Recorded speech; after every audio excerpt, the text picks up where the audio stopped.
I'm Pooja. I'm a 2013 fellow. I teach 34th graders in Nigam Pratibha Vidyalaya in the Mandavli community of Delhi. So when I entered the fellowship, I took a while to understand the background of my children, because within the four walls of the classroom it was very difficult to understand where the child is coming from. So they were coming from a background where education was just very meaningless, and that was one of the biggest challenges I faced initially when I entered the classroom.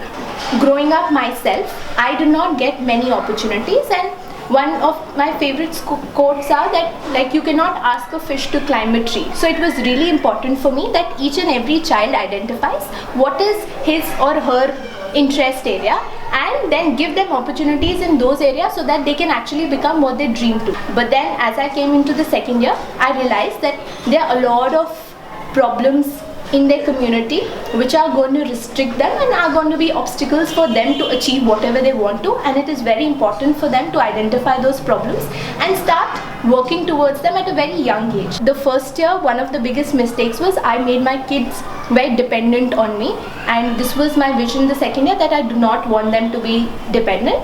Like, without me, they should have the power to continue the education. Plus, I really wanted them to be really high on values. I really feel that it is about the holistic development, and just academic achievement is not going to take them too far. They need to be very rational. They need to have that respect. And as we moved on, I really wanted them to be even generous.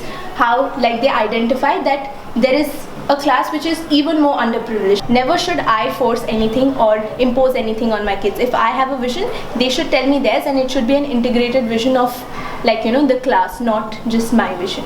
As far as academics is concerned, I would not say that 100% of my kids are on track, because I feel that every kid has his or her own level to grow. As far as values are concerned, my kids are very well on the track, because even without teacher intervention they are demonstrating values, which makes me feel that even in my absence they would continue to do so.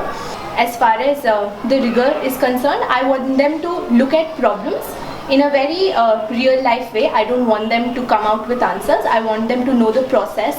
I want them to learn from each other how they're getting to a conclusion, if they are.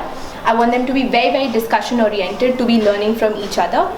When my kids started participating in Inspire, which is a TFI event for all the students who are there in a city, we started off with discussing what we can do. I did not want the idea to come from me, and after a lot of ideation, the kids came up with the problem in the community that pollution is a very big problem. They went and took surveys. They came back, they told Didi, the theme of our class is reuse, reduce, recycle. We need to implement that. We are not going to use plastic bags. We'll end up making cloth bags that our mothers can help us stitch in the Kwap Tailoring Center. They came up with the idea of making dustbins out of cartons, dusters out of waste cloth, and all these things really gave me confidence that it is not about the age, but it is them identifying the problem and then articulating how can they solve it. So in order for them to achieve where they really want to go, they need to be really hardworking.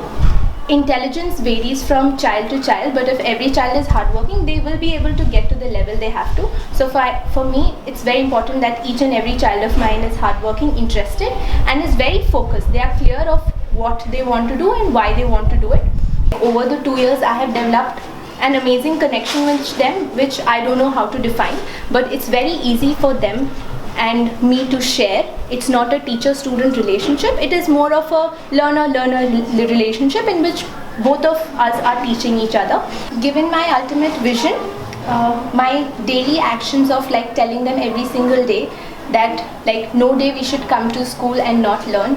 First value which I brought in, which I thought was the most important, was respect. I started with respect because I identified that my kids lack a lot of respect for the people around them, for the environment, and for their basic culture. If in the classroom we have a culture of equality, it should be there everywhere, and they should learn how to praise even the sweeper or talk nicely to them. And very important for them to realize that the way you behave with others, the similar reaction and response you're going to get from them. So the sweeper coming into the class and just them greeting them, Namaste Didi, change the outlook of that female towards the children as well.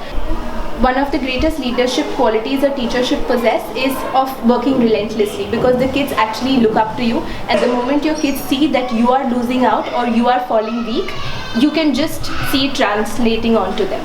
It's only the resources and the kind of education that they are lacking, and once that education is provided, how they can change their own life trajectory, how the power of them changing, the power they hold in their own hands to change where they're coming from, and what role education plays in that. During the fellowship, I really acquired the attributes of patience. It is very, very important to be patient in front of the kids, because they just absorb everything that you portray in front of them. One of the very important characteristics any leader should also have, that no matter what the situation is, you need to keep your calm and grace.